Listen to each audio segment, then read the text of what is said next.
If you have benefited from Theology in the Raw in any way, there's three ways you can support the show. Number one, you can leave a review down below. Number two, you can share this episode or other episodes like it. And number three, you can support us through patreon.com/Theology in the Raw. All the info is in the show notes.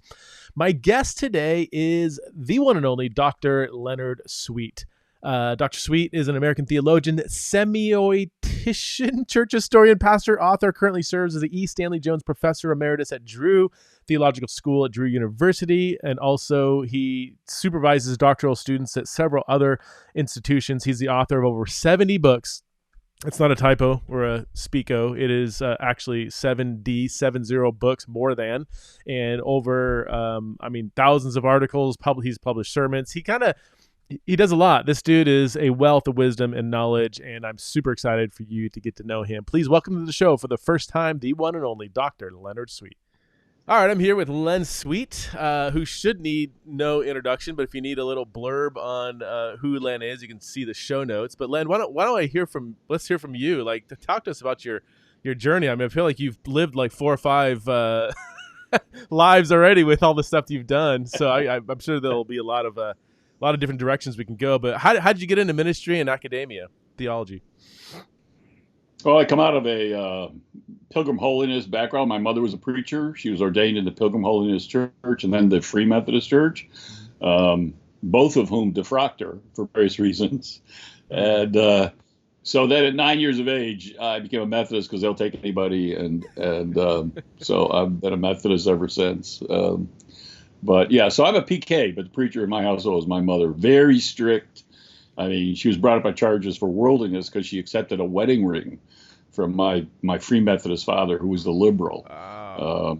So I come out of I wrote a whole book on this called Mother Tongue, what it's like to grow up as a PK with your mother, the preacher, and kind of what it is to grow up in this kind of holiness background.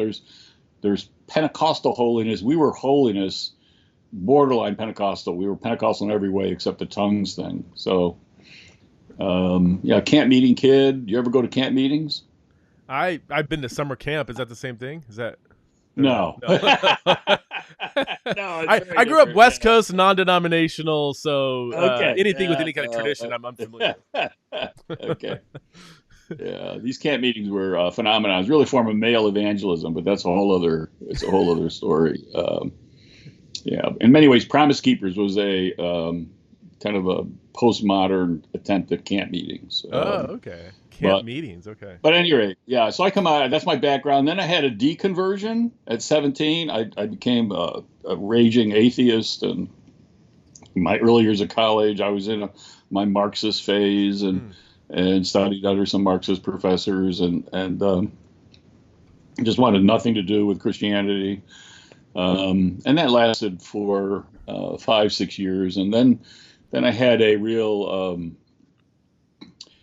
It was called liminality by Victor Turner, who talks about sometimes what keeps a river clean and pure is that part of the river goes out and it forms wetlands and turns into a swamp, but when those wetlands, the water from those wetlands and those swamps return to the river, because wetlands are really purifiers.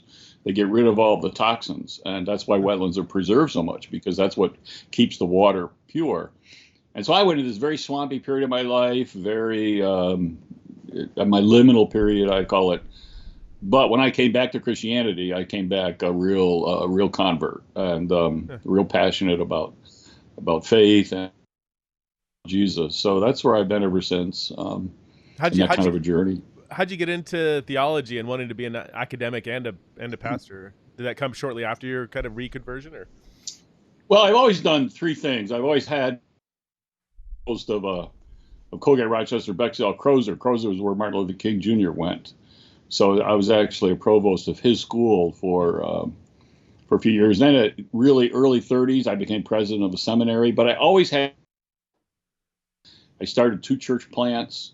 So I've always been committed to the church, been committed to academe and scholarship, and then just over and over through the years, everything coalesced around this thing called semiotics. Yeah. And so, if anything, in academic circles, I'm a theosemiotician.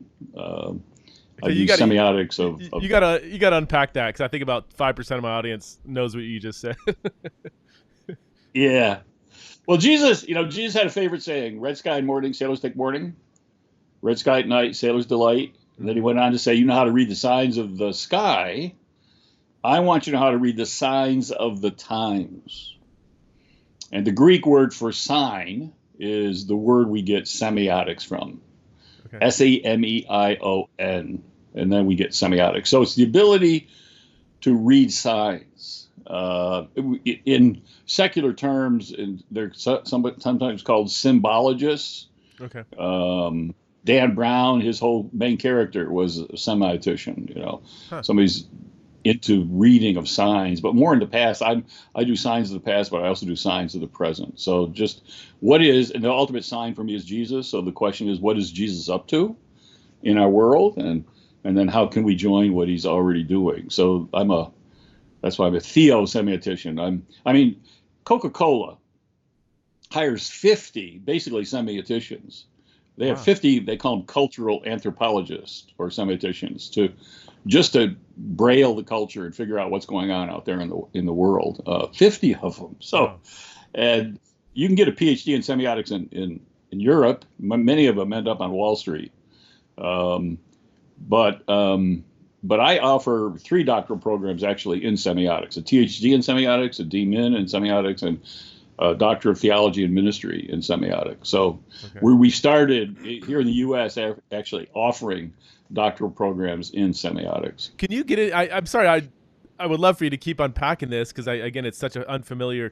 I think it's more familiar for people than they realize. It's the term that might be the roadblock. But can you give us some examples of things you have learned to see and unpack by being a theosemiotician? I'm going to butcher the wording. Yeah. Just semiotics. Semiotics. Okay. It's all about semiotics. Yeah. Well, what you're doing is you're connecting dots, basically. All right.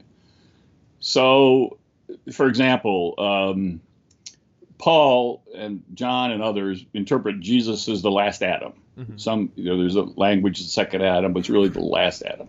He came to do what the first Adam couldn't do. And so, to show us how to be fully human. You can't be human without the divine. So Jesus is divine and human at the same time, but he came to bring us back into that garden relationship that we had been kicked out of. Mm-hmm. So that once again can live in that he walks with me, he talks with me relationship with God. Who's the first person that Jesus appears to after his post-resurrection appearance? His first post-resurrection appearance is to Mary. Mm-hmm. Okay. And she doesn't recognize him. She thinks he's what? Gardener. The gardener. Yeah. Yeah. The world's oldest profession. What did God create Adam to do? Tend and till the garden. Huh. That's our prime directive. So it's a semiotic flare biblically that Jesus' mission is complete. We are back now in that garden relationship with God. Yeah. Just one little example. Well, that's similar to, because my PhD is in the New Testament, but is kind of a hermeneutical PhD. And one big thing we did, as is try to connect those. It sounds very similar based on the work of like Richard Hayes, where you pick up on allusions and echoes and short little snippets in the New Testament. But hermeneutics is very focused on the text. Yes. Semiotics is focused on the story. So it doesn't read the Bible as a text, and doesn't do that kind of textual criticism and all that kind of higher critical stuff. It knows how to do it, but it's focused on the story and treating the Bible, as at least my form of semiotics, as one story. Sure. From Genesis to the maps, I say, it's one story. And so you treat it, and so you do the semiotics of the story. So that's the basic difference in hermeneutics. It's a framework for interpreting the text. Okay. Semiotics is all about how do you read the story. What about this one? Because this is one that it is in the text, but it sounds closer, at least in between what you're talking about. Sorry, I'm battling a cold, so my head's a little cloudy. But the transfiguration, Luke's telling of the transfiguration, and Luke loves to bring Israel's story into what Jesus is doing. And it says he was talking. Only Luke has this word. He was talking to Peter about his, and most translations will say his departure, but the word is exodus or whatever it is. And you have the Exodus, as you know, I mean, it comes up throughout the Bible. It's happened into the Exodus becomes kind of a paradigm of God's redemption. And from that time on, he has his face resolute to go to Jerusalem. So this Exodus is like pointing to the cross, and the cross is like this new Exodus, the new Moses bringing people out of ultimate slavery and so on and so forth. And it's just one word, but it's Luke. We do know that Luke likes to do that sort of thing. Would that be? That sounds more like he's bringing that whole story into. Yeah, where I would connect it there, that Exodus phrase is Passover. Okay. Oh. And the whole, I mean, what do you do at the Passover? You spread blood on doorposts. Mm-hmm. Well, what is the cross? I mean, you spread blood on doorposts, and Jesus now is that Paschal Lamb. So that is leading the people towards the Exodus. Okay. So yeah. So it's all part of But the point is you're interpreting it within the framework of the story. Okay.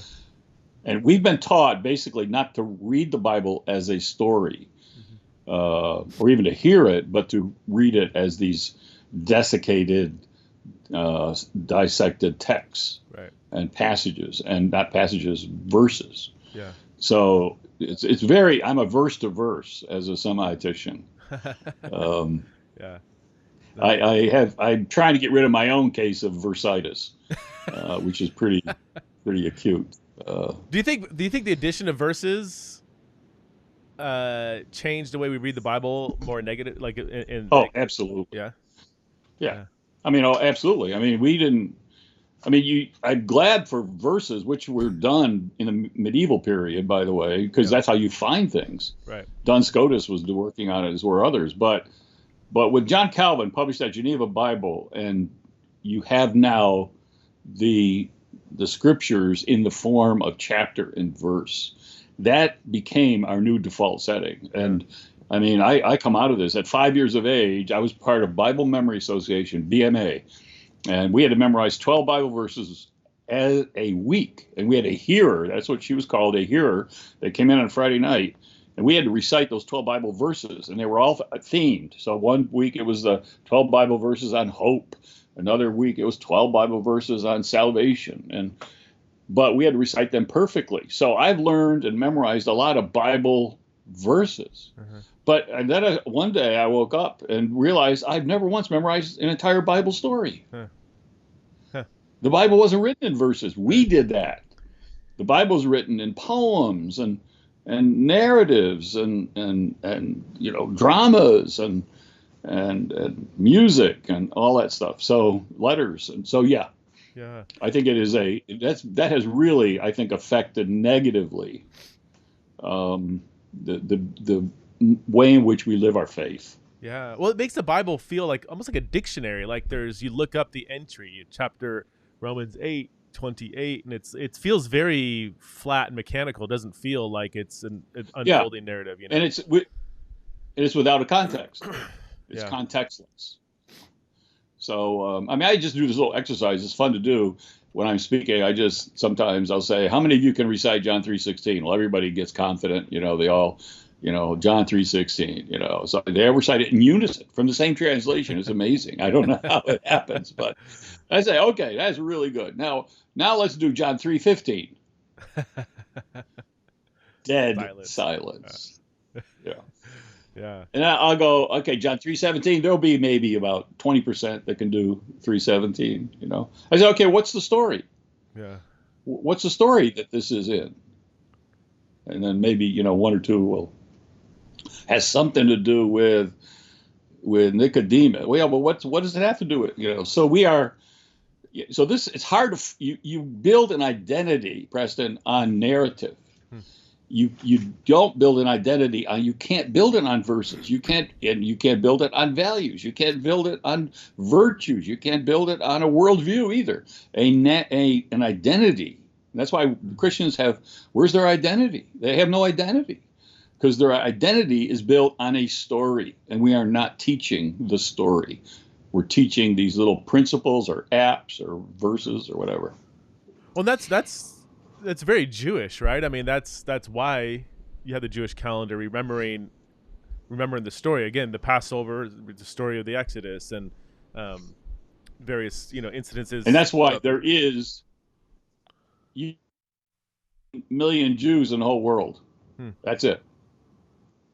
But you look at the percent of Nobel Prizes, the percent of Pulitzer Prizes, that goes to this statistically insignificant percentage of the world's population. And partly it's reason that by the age of 12, every Jewish child, now they may be gone to be observant or atheist, it doesn't matter, but what binds together a Jewish child forever is the story. They are bound with that identity of the story. So their teenage years, they can spend being creative and innovative and going off on all these things. But our kids, I got to find myself. I got to build myself from scratch. Who am I? I don't know who I am. Where am I? And so we get celebrity culture in here, and we get all sorts of things in here. And so our kids, you know how hard it is to build an identity from scratch? Every Jewish child, from the moment they are born, they have a place at the table, and they have an identity from the story. Huh. Exactly. Do you find that quest for identity today is more chaotic than it has been before? I mean, with social media and pandemics and everything, or do you feel like it's always been that way? No, I think and the idea that you build a self from scratch. Yeah. You build an identity for yourself from scratch. Yeah. Is really new. I mean, it's really new in history. So where'd that come from? Yeah, you like what? Well, the concept of the individual is relatively. I mean, it's only 500 years old, 600 years old. The concept that I'm in here, you're out there, and I can decide who I am and who I want to be, and I don't have to live out of a tradition or out of a heritage or live out of a sense of ancestry. Yeah.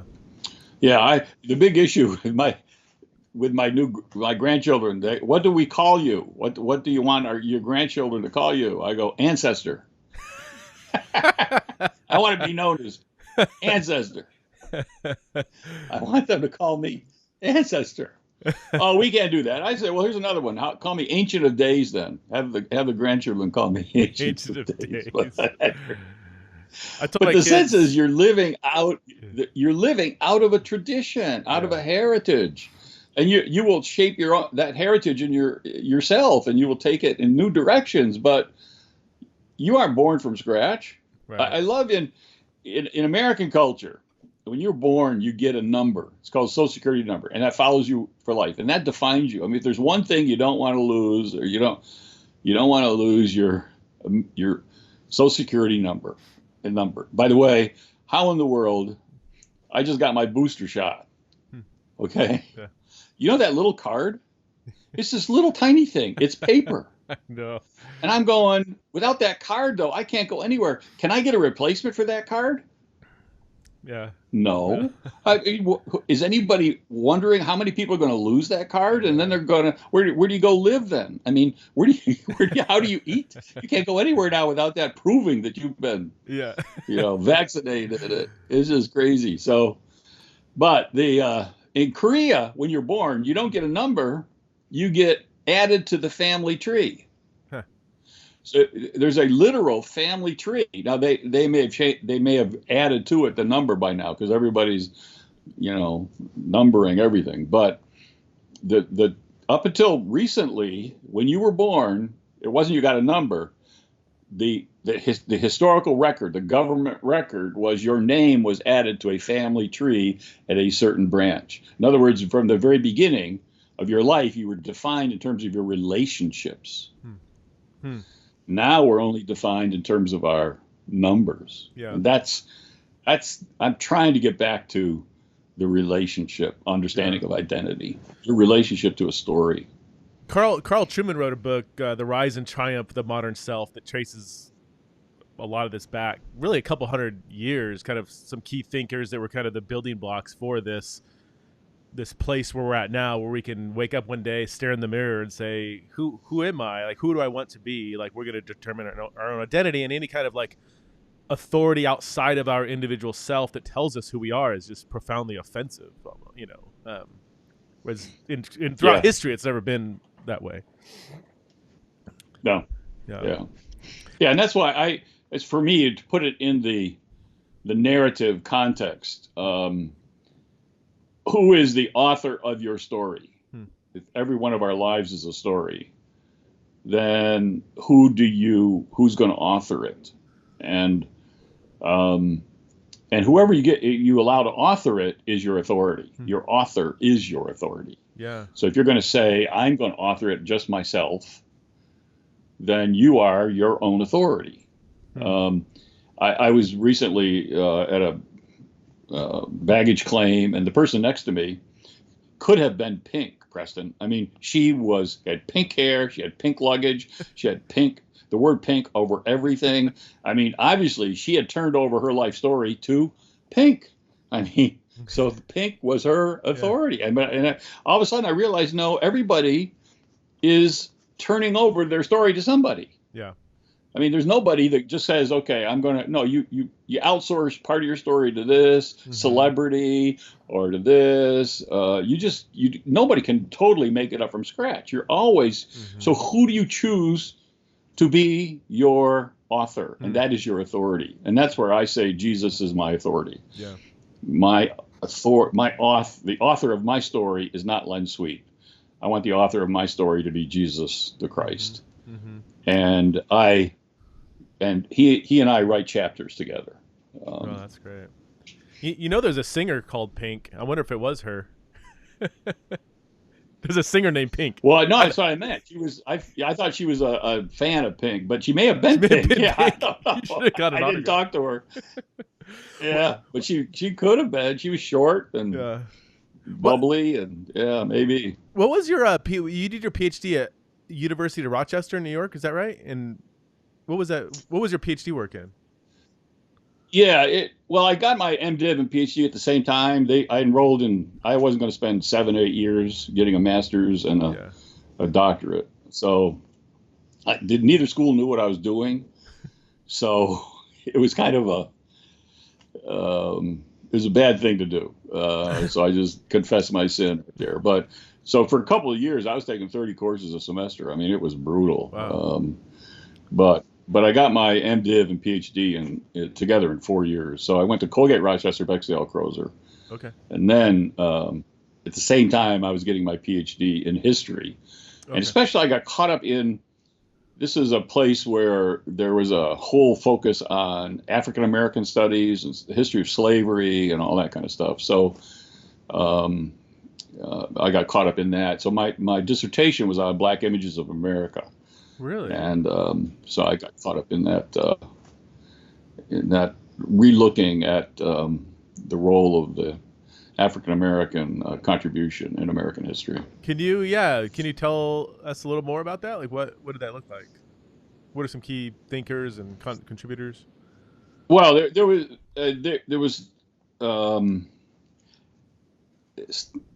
Stan Engerman.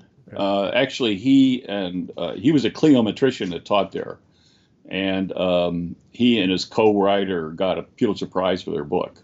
"Time on the Cross" was the title of it. And then Eugene Genovese wrote his Pulitzer Prize-winning book, "Roll, Jordan, Roll." He was a professor there, and then Herbert Gutman studied it from the white, blue-collar working class and slave angle, and so I just got caught up in this real vortex of studies of the African American presence in American history. So it was a fun time. W.W. Norton published the dissertation. Okay. Yeah. Did you engage with James Cone much, or is that a different? Was he in a different kind of area? Well, I was doing it from a cultural and historical perspective, and Cone, it was Okay. more of a theologian. Right. Okay. Yeah. Okay. Okay. And so, yeah, but I read his stuff, and partly King graduated from from Crozer, Right. so there was the King presence as well. Okay. So you were living out of that territory. Some of my professors at Colgate Rochester, when I was a student there, they also taught King. Wow. So you got King stories. So we were, Oh my gosh. we were one of King's professors, and this is one. His name was Kenneth Smith. We call him Snuffy Smith. He was sure that King got his whole ethical system from his classes. So his whole social ethic. What was King like as a student? Did he stand out? Not that much. Yeah. He was most noted for his speaking ability. Yeah.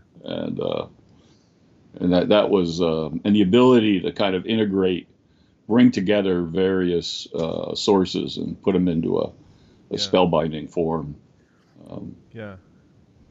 People don't sometimes realize that King, he went on to get a PhD from Boston College in theology, which is pretty top-notch school, like an earned PhD. Like, just because you have the name doctor doesn't mean you went through the rigor of a PhD program, let alone at a place like Boston College. And early on, he was kind of sucked into the civil rights stuff, but I mean, he was primarily an egghead, like just an amazing speaker. Obviously, he's always had that, but he was primarily a legit theologian. Yeah, which comes out in his sermons. Yeah, he only taught one course in his lifetime. And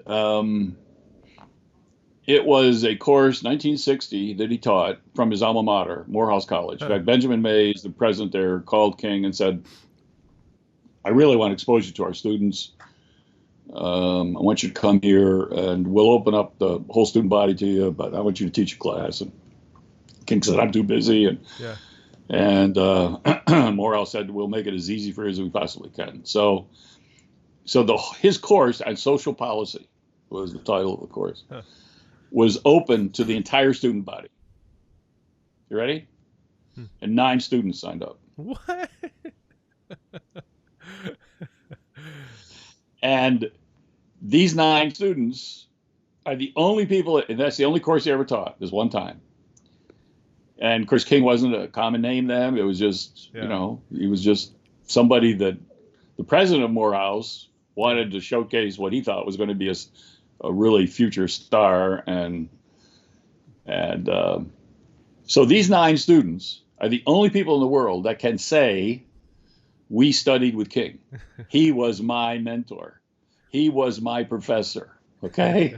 So it's an elite group. Yeah. And they actually, a couple of them have died in the past couple of years, but they still get together periodically for a reunion, really? To congratulate each other on the good sense they had, not to miss their moment. This is a magic moment, and they seized it, and now they can talk about. At the same time, though, Preston, they gather together to talk about, how they seized that moment and took study courses with King. Not one, he required papers, graded them, gave them back. Not one of them saved one of those papers. Oh, no. Not one of them saved the curriculum, the syllabus. Not one of them took a picture of them with King. Not one of them has any of the signatures that he generated on their papers and on their work, or could have given. So even though they seized the moment, they missed the moment. Wow. Yeah. Because they had the magic of being able to say, and didn't appreciate the significance of it while it was happening. And I think that's so much like, the Emmaus Road story. Did not our hearts burn within us when, when you're in the midst of it, you don't realize. Here they were, Jesus was telling his own story, real time to them on a walk. Yeah. And this is his story he's telling, and they missed it. And so I love that. For me, it's a reminder, don't miss your moment, Yeah. That's crazy. They still get together. Have the awareness that you're in that moment. Yeah. Len, you've written 70 more than 70 books and over 1,500 published sermons, other articles, academic, popular, all across the board. Are there any, let's just maybe stick with the 70 books. Are there any top like 2 or 3 books that really stand out where you feel like, this, like where you can, as an author, say this book represents so much, a huge piece of me, or even a book that maybe got the most attention that's, just in the broader culture? Well, it wasn't the bestseller of all my books, but Soul Tsunami hit kind of it was a kind of a magic moment. I just was having fun trying to do some semiotics, but it became, it was published right at 2000. Okay. And I don't know if it was the turning of the new millennium or whatever, but it became a big book. But my problem, Preston, is I birth orphans. I mean, once a book is published, I'm done with it. Okay. And in fact, publishers have. Zondervan actually I had a 5-book deal with Zondervan, and they got so mad at me, but they said they were going to reconsider whether they were going to do another book deal with me, because I would never, what I'm supposed to do, I guess nobody ever told me this, but what I'm supposed to do is you write a book and then you talk about it. Yeah. But I write a book and then I talk about what I'm working on now in the next book. So I never talk about the book I've just published. I don't want to talk about it. I want to talk about what I'm working on and what's going to come out next. So it's I'm a little odd there. One of my oddnesses. Well, you seem to have obviously a diverse range of interests, so I would imagine people wired that way. You spend some time in one interest, and then you get kind of itchy feet to go on to something else. I can resonate with that. Well, it's more like I say I don't write books. I raise racehorses, and I have a stable, and in that stable are various, stallions. I would hope, and I'm feeding them every day. I'm grooming them every day. Some of them grow faster than others. Sometimes I take them out for a trot to see how they're going to play and see how they can run. But then one of them. And I've got probably like 10 horses right now in my stable. That one of them kicks the door down and says, "It's ready for me to race. It's ready for me to run." And so I just let it out, get it to the starting gate, and go back to my stable. And I don't even check to see how it's doing. I have no idea how my books have sold, which one has sold the best. I just keep writing and just keep raising racehorses. How do you determine? Do you go through a process to figure out what you're gonna write on next? Is it just whatever is of interest, or do you kind of look at the lay of the land, what's been written out there on the topic, and see a hole that needs to be filled, or both? Yeah, and I try to. This is where again I run up against publishers. What people understand is that publishers want you to write on something that's already a bestseller, and you just take it and add your little thing to it. And I'm just the opposite. I look out there and say, okay, what is nobody talking about? Where is nobody interested, and yet where I think there's a huge need for something to be said. And so I don't do the what everybody's talking about. If they do talk about it, like I've written 2 anti-leadership books, basically. Summon to Lead is one. They insisted on that title, even though it's an anti-leadership book. But the other was called I Am a Follower, where I critique the whole leadership paradigm.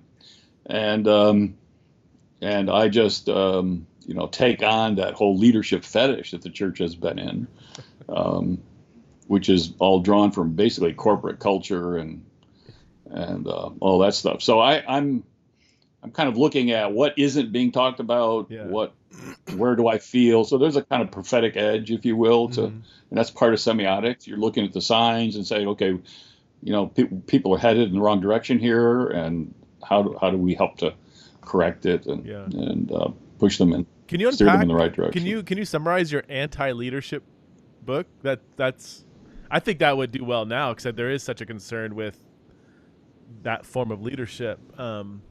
But yeah, what does it look like to write an anti-leadership book? Well, I'm usually about 10 to 20 years too early. So this was written about 10 years ago. Yeah. And yeah, I think maybe I should republish it or something with a different title instead of I Am a Follower. But the leadership we've made it the identity itself. And leadership is not an identity, it's a function. And that's the distinction here, is that you exercise a function as God summons us to the front of the lines. But a lot of time, Preston, I'm at the back of the lines learning with everybody else. I mean, I'm in the back row at seminars learning like everybody else. I don't see myself as a leader. I'm summoned to the front of the lines, like I'm summoned now to talk to you. But a lot of times I'm listening to podcasts. I'm at the back of the lines. I'm a follower, and I'm just following Jesus where he's leading me. And sometimes he calls me up front. But even then, I'm behind him. So he is the leader, and I am the first follower, if you will, or second follower, whatever. I'm in a line somewhere. But he is the leader. And the Bible is not, I mean, Jesus didn't see himself as a leader. Are you kidding me? I mean, So, and he calls us to be disciples, not to be leaders. So the leadership is what we got with our corporate fetish and our corporate literature. And I read corporate literature, and I have some of my doctoral students read some of it, but it's there not to define who we are, but to help us to exercise a function when Jesus calls us to the front of the lines. What did that? So where did that book arise from? Like, was it something you were seeing? I mean, so 10 years ago, were you seeing this leadership fetish in the church becoming a big problem, or was there some kind of cultural circumstance that led to it? I went to a Catalyst. I spoke at Catalyst a couple times, and I went to Catalyst, and do you know what I'm talking about? Like Catalyst, the big, the John Maxwell creation that kind of he sold and whatever. I was there, and and it was like you had, like Malcolm Gladwell would come out, and speak, and everybody would gather around Malcolm Gladwell and worship Malcolm Gladwell, and he'd talk about leadership or whatever, and I'm feeling this I'm getting really antsy here, and the whole one this one I attended, I have most vivid memories of. I did not hear Jesus mentioned at all. Wow. So you had the major Christian convention drawing, quote, we used to call them churchmen, churchmanship. Now it's leadership. But drawing these people who's supposed to be all about the church and serving the church, I'm not hearing Jesus. And so I just got really convicted and just got this book out really quick called I Am a Follower. And just kind of called the church to what its true mission is. Be thou, all this vision language, be thou my vision, O Lord of my life. We got enough vision, we can handle it. Jesus is our vision. What's your vision, Sweet? You got to come up with your own vision. No, I got all the vision I can handle. Jesus is my vision. I'm just following him. That's why I do. I read where he is, what's he up to, and I'm trying to find ways to join him in what he's already doing. And so, how do you get around? I mean, in our culture, not just our culture, I think of most cultures, like when you have a bunch of people show up on a Sunday morning and you have one person on a stage speaking to, I mean, literally down to, not, it's just he's up on the stage and he's the authoritative voice or she's the authoritative. Isn't that system itself going to perpetuate that leadership fetish? Like, do you think there's something intrinsically problematic with the system of that is going to keep? Yes, I do. I think one of the worst moments that the church made was in the 4th century. We had to decide. We were all meeting at homes around tables. Yeah, everything is at homes around tables. This is the Jewish model. And Christians continued this Jewish model, and that's where we worshiped, at homes around tables. And there came a time when the tables kept getting bigger, the homes kept getting bigger, so where do we go? And so we adopted the basilica model, which is the legal model, which is the the court model, if you will. So you have rows of people, and then you have an upfront. And so when the table became a decoration, not a definition of who you are, I think that was one of the worst mistakes we made. And so I'm all about bringing back the table in as many ways as you possibly can. And it's all about the table and what happens around the table. And Jesus, that's where he taught. He didn't speak up front. He taught around tables. He taught, most of his teachings was with meals. Jesus is a foodie. He's eating constantly. I mean, you have Jesus around, you better have some food. Revelation 3:20, I stand at the door and knock, and if you will open it, I'll enter. But you better have some food for me. I'll enter and eat with you. You don't know the name Chris Venon, do you? He's a South African church planter in the U.S. He's not well known. He's kind of a behind the scenes kind of person, but he's been in the States for, I want to say 20 plus years, 30 plus years. And his whole ecclesiology begins with the table. Everything flows from the table. You begin with the table. Everything is an outgrowth of that. I mean, it sounds almost identical to what you're saying. And he's raising up a lot of church planners with that kind of mindset. I think you guys would get along well, I think. Yeah.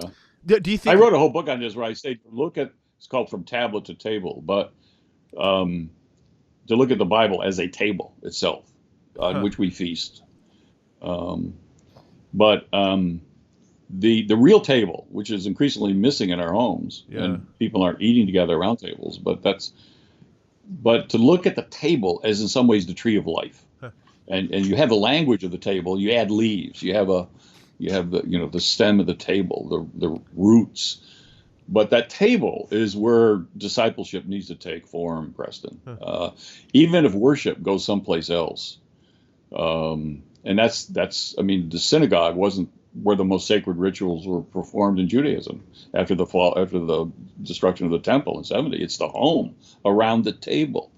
That's where the most sacred rituals are. And so the ritual of table time and table talk, the Protestant Reformation was formed around a table. The Tischreden, Luther's table, which they've desecrated, by the way. If you've gone to Wittenberg, they just cut it in half so you could walk through the room. And I was just so devastated when I saw that. But so you got this little stumpy short table. The real table was a Reformation table. It was forged. The Reformation was built around that table. But yeah, to see the table as the primary symbol of where we encounter Christ is. Well, you have that semiotic or symbol all throughout Scripture. One of the most interesting ones to me is, I think it's Exodus 24, where now I'm blanking on who's there. Was it Moses? Maybe was Aaron there? I don't know. They have it. It says they're like in the presence of God, and they sat and ate and drank or something like that. Like they have a meal, which symbolizes this kind of like fellowship with God in His presence. But you see that throughout Scripture. Meals are very theological, aren't they, in Scripture? I mean, absolutely, yeah, and the whole role of food, the symbology of food. I mean, we've totally missed that. I mean, what was the rod of Aaron? We talk about Aaron's rod. Well, no, it wasn't a rod. It turned into an almond branch. Yeah. What was the golden lampstand? No, it wasn't a lampstand. It was an almond tree. I mean, let's get it right. So that's why I'm convinced the tree of life was an almond tree. I think the tree of the knowledge of good and evil was a fig tree. But I think the tree of life was an almond tree. And the symbology of the almond and what the almond and the mandorla in Italian, Latin, I mean, and the whole, what was Mount Sinai? It was the mountain of almonds. I mean, it was. So the food imagery, one of the biggest things in academic circles are food studies. We need a food studies of the Scriptures where people can take seriously. Pomegranates. What was the significance of pomegranates? Why does every priest have pomegranates? The high priest have on the fringes. I mean, so the role, the symbology of food itself. I mean, who's the one that killed the first animal? God. God. Yeah. To provide skin for Adam and Eve. I mean, so the eating of animals and how we survived. Before, we didn't have to worry about that because we were, food was just enjoyment, and we were made to live forever. But when we eat of that tree, we die. And so God sets the first table, if you will. So it's just huge. And we've kind of lost that a bit in our church ecclesiological rhythms, really, the significance of the table. It's hard in a big setting, right? I mean, if 80%, 90% of your sort of a ecclesiological rhythm is coming and sitting and learning, or if you're the preacher coming and standing and speaking, it's hard to squeeze in the table in that kind of big setting, right? How would you, if you had a pastor of a church of 1,000 said, "Hey, I love what you're saying. What do I do?" What would you tell him or her? Well, you replace your pews with tables, first of all. You to replace your ushers with waiters. I mean, there's all sorts of, And I'm much more participatory in my preaching, so I'm out there in the middle, interacting with the crowd. It's not the sage on the stage. It's so much as it is.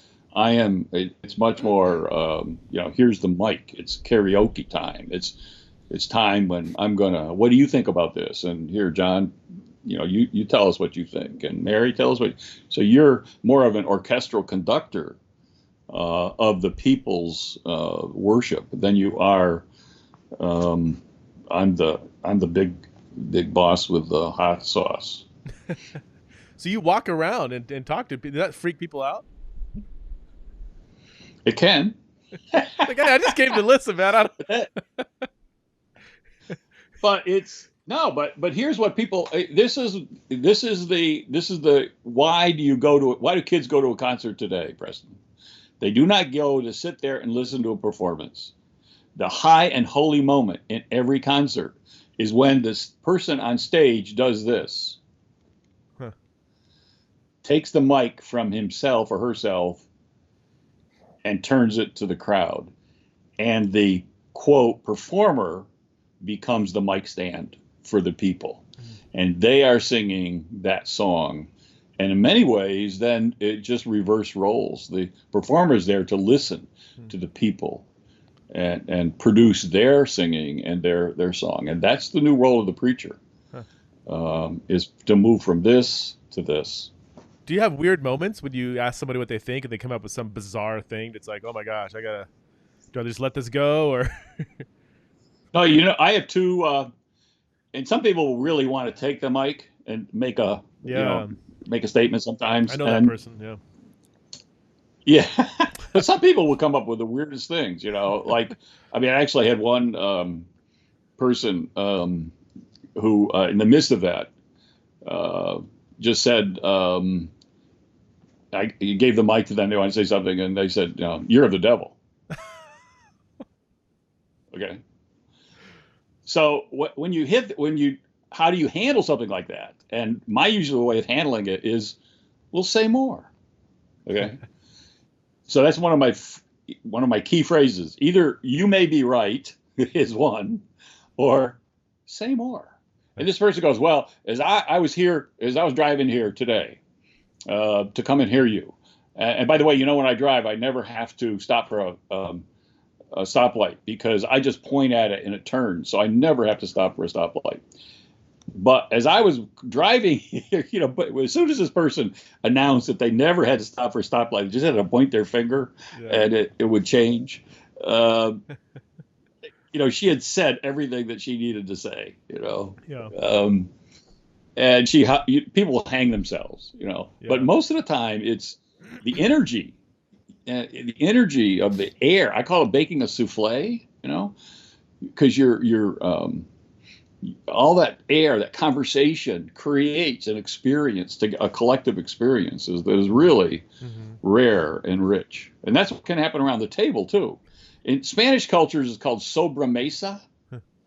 Sobra Mesa. And it means over the table. And you would dishonor any host in any kind of Mediterranean culture if when you got done eating, you got up from the table. Yeah. the table had two parts. One was eating the food, but you can't talk when you're eating the food. You're enjoying the food. You're talking about how good the food is. You're discussing the food. But then there's the conversation after the Sobra Mesa, the after the table conversation. And that's where the real, that can take place for hours. Yeah.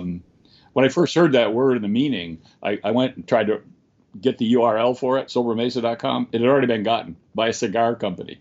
They make cigars, Sobra Mesas, they're called, just for conversation around the table after the meal.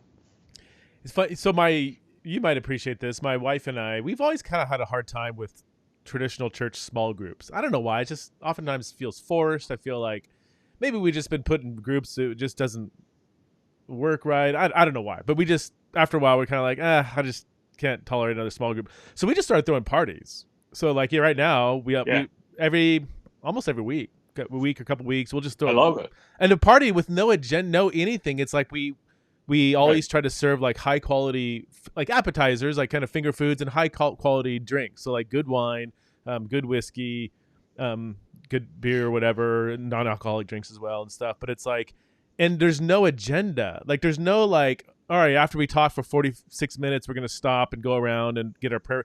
There's nothing. It just come however long you want, leave whenever you want, whatever. And it's amazing how many rich conversations. There might be 20, 30 people. And people kind of tail off, and you'll see like pockets of people having conversations and stuff. We got a big world map on the wall, so several of our friends are missionaries, and we'll go to the map and talk about the work they're doing and stuff. And when there's no like pre-programmed agenda, it's amazing how deep the conversations go, and we feel so filled at the end of that. Yeah, I love that. The only thing is you got to. If people said the same people keep coming back to the parties, we have different people. Like kind of we'll just throw out a random invite to a bunch of people and.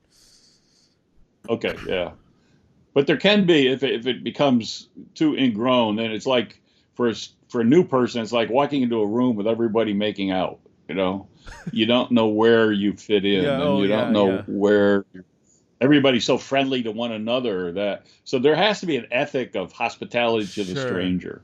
And the stranger becomes the most important person, but I love that. I love that. That's Jesus. I mean, I love that party theme. Exactly. Well, I think we have I'm thinking of them right now. Several, 2 or 3 people that are very outgoing, and if anybody comes in the door that they don't know, they will. Hey, what's your name? I don't know you. Then hey, come meet. Do you know people here? And they almost serve as that kind of just natural funnel. If there is, an introvert, because we have had some people over that don't know anybody except us, and that can be kind of especially if you're kind of introverted and you see a bunch of people, and we try to get age diversity. So if it's an older person and they see a bunch of younger people or whatever, they could be like, oh, what is this? But we do have a few key people that, again, we didn't plan it this way. It's just they just naturally like. That's great. Yeah, it's really cool. Yeah, that's so cool. Yeah. There is a book called The Art of Gathering. I really encourage you to read that. It's called The Art of Gathering. Oh, that's cool. Who's it by? Just trust me. Okay. Trust me. Pratha, I forget, but The Art of Gathering. The Art of Gathering. Okay, cool. We'll check it out. Hey, we only have a few more minutes, but we got to talk about your recent project, the Songs of Light. We talked a little bit offline about this, and I was just kind of mesmerized a little bit. Like, this is such an awesome idea. Can you tell us what this it's a series, right? I mean, I think you're on your second or third volume right now. Can you tell us about what Songs of Light is? No, right, we're doing the 4th. Oh, 4. Okay. The 4th. Yeah. But what it came as a result of I lost my wife a couple of years ago to cancer, and so we had hospice in here, and I realized there was no resource that I knew of where I could just sit down with her and read some meditations together. And so I'm on a big oral kick. The faith comes by hearing. So the Bible was meant to be read out loud. You don't do silent reading. You don't have any evidence of silent reading of Scripture until the 4th century. So the scriptures are meant to be spoken and the vibrations that occur from the speaking of those words, I think, have power. Elon Musk, the three things of the future: frequency, vibration, energy, all of which are encompassed in speaking.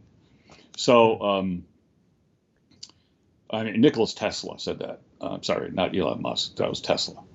But so I realized we need a resource for somebody to sit down next to somebody in hospice care and just to read some meditation, some memories, some encouragements, to bless over them with words of comfort and cheer. And so these are meant to be read out loud by a caregiver to a person at end of life. And there's 33 of them. So it's a smaller book because you can put it at an end table or bedside. You can almost put it in your pocket. But there's 33, and they're designed to be as much of a blessing to the person doing the reading, because they're the ones who are the caregiver primarily, as the one who's receiving it. And so we have, the first one is for end of life hospice. The other is for a critical condition, the second volume, or it could go either way. The third one is for people who are dealing with suicidal thoughts and are having issues related to taking their own life. And then the fourth one that we just finished is one on memory disorder. This is all based on hymns. So basically we have 33 hymns because hymns bring people out, music brings people out and reconnects them to reality. The last thing that does. And so there are these meditations on 33 most familiar, maybe some of the most familiar hymns and most loved hymns that people in this state of memory decline and disorder can latch onto. And then we're going to do the next one on volume 5 on mental illness for people who are struggling with those kinds of issues. The suicidal one was a very specific one, but with other kinds of paranoia and schizophrenia. And so we're just going to keep going down the line. Wow, that's amazing. And how have the first, I guess, 3 been received? Do you get people that have been using these books? And yeah, well, it's so recent. We haven't had, but we just this week, our first order for 200 came in from a chaplaincy organization. The head of the organization read it and said, I got to give these to my people. So the next meeting, there's 200 at the meeting. So he just bought 200 and said, I'm going to give this free to everybody. Yeah. So I'm hoping that I really feel a special anointing on this series, Preston. I think there's a real need for it. And the key is that they're designed and written to be read out loud. It's spoken out loud. So it's not something you read with your eyes. You hear it with your ears. And that's a whole different kind of writing for me. Yeah. So yeah, I'm hoping that people enjoy it. You have to pay attention to phonetics and other things, right? I mean, because when you're writing, you don't think about audible resonance or how things sound against each other, different words and stuff. That isn't. Yeah, and actually there's a backstory here. The first volume, because I tell preachers, when you write your sermons, you write them for your ear. Right. Okay. So I thought I had done that. And I'm working with somebody else too, and I thought we had both done that. So it was published. And so my first volume came in, you get the first ones. And so I started reading it out loud for the first time. And I immediately stopped the presses. And I had to resound them, literally resound them. Interesting. Because I had not done good enough. I had not done far enough. I really needed to redo it so that it was meant for the ear. I redid that whole first volume. It's a whole new volume. So some people actually ordered it quickly, and I just say if you got that first volume before I resounded it, it's a collector's item because there are only just a couple published because I stopped it. Wow, that's crazy. Well, Len, I've taken you up to an hour here, so man, we can keep going. There's a lot more to talk about, but thanks so much for giving an hour of your day to Theology in Iran. And It's been fun, Preston. Thank you. Yeah, really appreciate all your work and your voice, and love this anti-leadership stuff. I'm going to be thinking about that for a while, and I'm sure my audience will too. So people can find you at leonardsweet.com. Is that where you want to point people to? And I'm looking at your website now. It looks like you have. Yeah, that'd be good. Or I do a YouTube channel where I do semiotics of the lectionary every week. Okay. So I have about 30 minutes every week where I just say the semiotics of these passages could be this, and you could use this, and this you might want to think about this. So okay. I do the semiotics of I've had 90, I think there's almost 100 there now. So 100 weeks of semiotics of the lectionary passages. They just type in your name to YouTube, it'll take you to your channel? Yep. Okay. Yeah. Sounds good. All right. Thanks, Len. Appreciate you. All right, Preston. Great being with you. You too. Bye. Yeah, blessings on you and your family. Thank you.